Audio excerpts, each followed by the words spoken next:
Hi everyone, here we are with Chapter 6, Consumer Attitude Formation and Change, which kind of goes along with this whole idea about learning and many of the other things that we've been talking about. So essentially, in Chapter 6, we're going to just do a quick overview of attitudes, including attitude formation, some attitude models, and some theories that are related to attitude change. Okay, so what is an attitude? It's a learned predisposition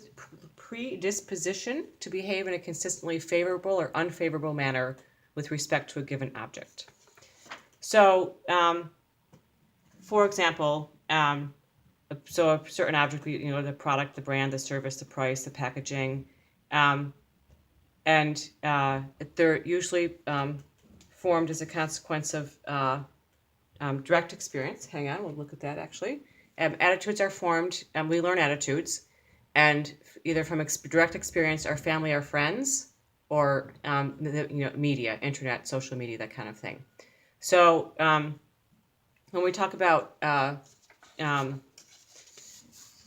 need for cognition, so essentially, individuals that have a high need for cognition are likely to form positive attitudes in response to promotions that include a lot of detailed product-related information, while consumers are relatively low in this need, are more likely to form positive attitudes in response to ads that feature attractive models or celebrities or other peripheral cues about the products advertised.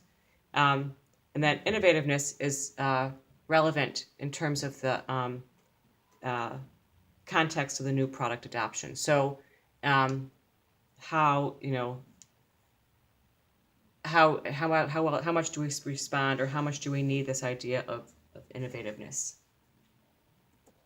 Okay, so role of attitude is very important. So attitudes generally are consistent with behavior. Sometimes, though, the attitudes can change about things. They're not permanent. They can change either very often or very infrequently or very frequently. It depends. So, and attitudes occur within and are affected by situations. So, situations meaning events, circumstances that influence the relationship between attitudes and behaviors at particular times. So, how what's going on at the moment? Are you pressured to buy something? Are you with someone that you're wanting to impress? Are you with someone, who are you shopping with? Where are you going to use the product? That kind of thing. Okay, so there's the tri-component attitude model. They essentially consist of three components: cognition, cognitive, affective, and conative. We're going to go through them. So, cognitive component consists of someone's knowledge and perceptions of the features of an attitude object, commonly expressed as beliefs, or whether or not the consumer believes that the attitude object, quote-unquote attitude object, possesses specific attributes that they're looking for. Do they really believe that it has those attributes? Okay, the affective component is this idea of emotions and feelings regarding the attitude object, or their evaluations, that is the extent to which the individual rates the attitude object as favorable as unfavorable, good or bad. So this table right here would look at measuring consumers' attitudes about or feelings and emotions towards a product. So that's the affective.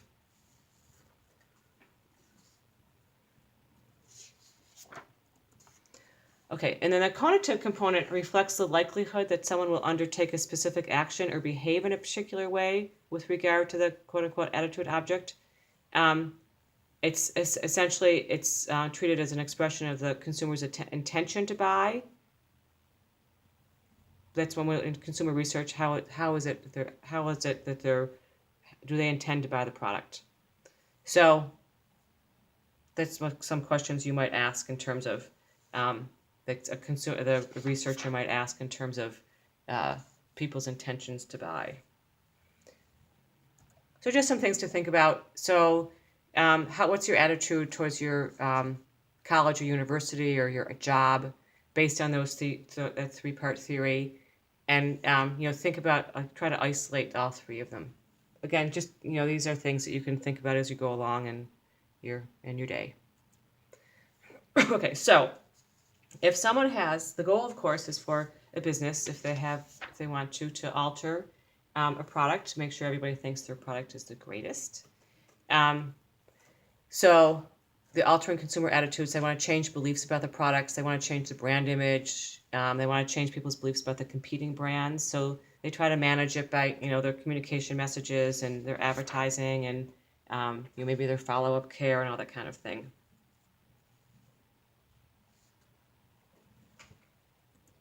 Okay, so there are multi-attribute attitude models. So there's, we talked about this before. It's the idea, basically, how is it that the organization or the firm is going to go about to change people. So attitude towards object model maintains that a consumer's evaluation of a product is a function of, one, the extent to which the product has or doesn't have each of a given set of attributes, the importance of each of these attributes to the consumer, so how important is it to them, and generally speaking, consumers have more favorable attitudes towards the brands that they believe have better performance on the attributes that they view as important to them. So what's important to you in a car? Is it mileage? Is it safety? Is it room? That kind of thing. And then, so you can, change the product. You can, add things to it. You can take things away. You can, try to get people to, test the product. So the theories of reasons action incorporates cognitive, affective, and cognitive components that we talked about before. And then it also goes into this idea of people's subjective ideas about attitudes about things. And they influence someone's intention to act before the gauging of the intention. And then theory of trying to consume represents cases where the outcome of a contemplated action, say a purchase, stems from a positive attitude, is uncertain, but hopefully they will eventually buy it. And then attitudes towards the ad model, this idea that the feelings consumers form when they see and hear ads generally really impact their attitude towards the brand advertised. So, if someone might feel an ad is really annoying, or the information isn't enough, then they're probably not going to buy it. Okay, so potential impediments to trying to consume. This is, things essentially just this idea about people, things that go through people's heads when they're thinking about things. So,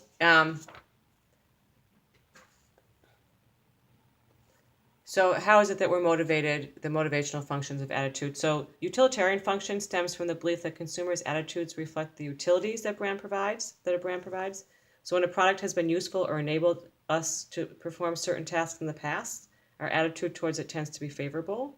The ego defensive function maintains that people form attitudes in order to protect themselves from sensing doubt and to replace uncertainty with feelings of security and confidence. Value expressive maintains that attitudes reflect consumers' values and beliefs. And knowledge function holds that people form attitudes because they have a strong need to understand the characters of people, events, and objects that they encounter. So this idea that they need to really understand what's going on. So, or you also this idea that you might say that you associate a brand with something very positive. Okay, elaboration likelihood model. We're really getting deep into all this stuff, guys, but it's important to understand it, but you just bear with us because it's a little bit, it can be a little heavy, and I understand that. But it's also really interesting stuff. So elaboration likelihood model proposes that attitudes sometimes changed by one or two different routes to persuasion, a central route or a peripheral route. So, and then also that the thinking about it relating to so that how you think about it changes with each one. So let's just take a look at that. So the central route tends to be high involvement products. People tend to think about it more. They put more effort into it. Whereas the peripheral route is the low involvement products, and that people, generally speaking, just it's repetition. We talk about repetition. So how is it? That's again, we talk about the high involvement product and the low involvement product.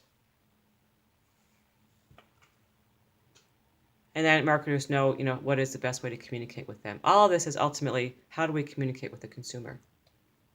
Okay, dissonance or cognitive dissonance is this idea of a break in thought. Dissonance is a break, cognitive is thought. So a break in thought. Cognitive dissonance also referred to as post-purchase behavior or post-purchase dissonance. So the marketer always wants to figure out ways to minimize that idea of post-purchase behavior. So how can they go about that? They can help to rationalize the decision, tell them what a great product it is, or the consumer is going to rationalize the decision, and they do that, advertising. But the advertisers have to make sure that they, provide advertising and follow up. The marketers follow up with people. They tend to, you want to give the consumer an opportunity to sell the positive features of the purchase to their friends.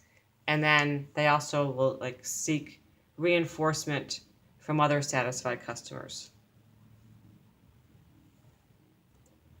Okay, so there is this whole idea of attribution and attribution error. Again, something that we talk about in organizational behavior. We all do it. It's basically to whom you assign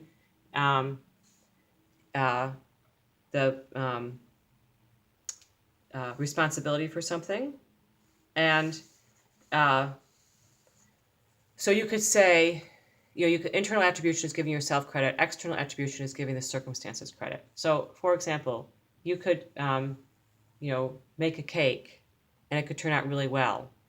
And so the internal attribution was like, yeah, I am a great chef. I'm a great baker. I really understand the kitchen. I got great technique. I did it.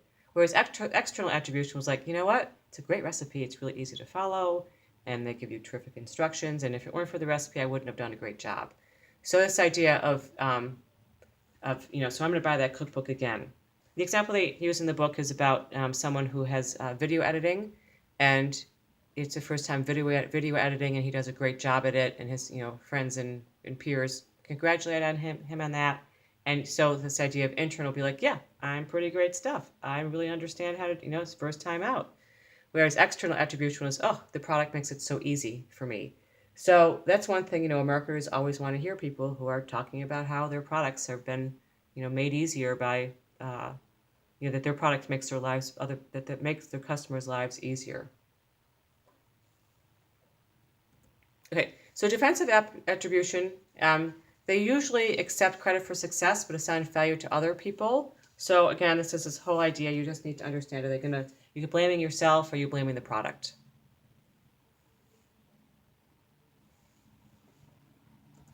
All right, then foot in the door techniques is this idea. It's a sales concept. This idea of a sales concept is that you get people to agree to something larger through starting out with something smaller. Again, it's just like this idea of a series of little yeses. So with the idea that if you can get them to say, if you can get someone to agree to stay at your hotel for one night instead of 5 nights, at least when you've got them there for the one night, it creates some sort of bond. That's the idea of the foot in the door. Okay, and then there's other attributions. We want to understand, people are going to attribute things to other people. Are they going to attribute to the object? We talked a little bit about this. And then also analyzing, what it is with, you want to seek reinforcement from other people, that kind of thing, by doing it again. Okay, so that wraps up Chapter 6 and the first section of the class. Next is your test. And then after that, we will move into Chapter 7 to 11 for the next section. Okay, guys, thank you for listening. And also, please be in touch if you have any questions. You have my contact information on the syllabus. Okay, thanks.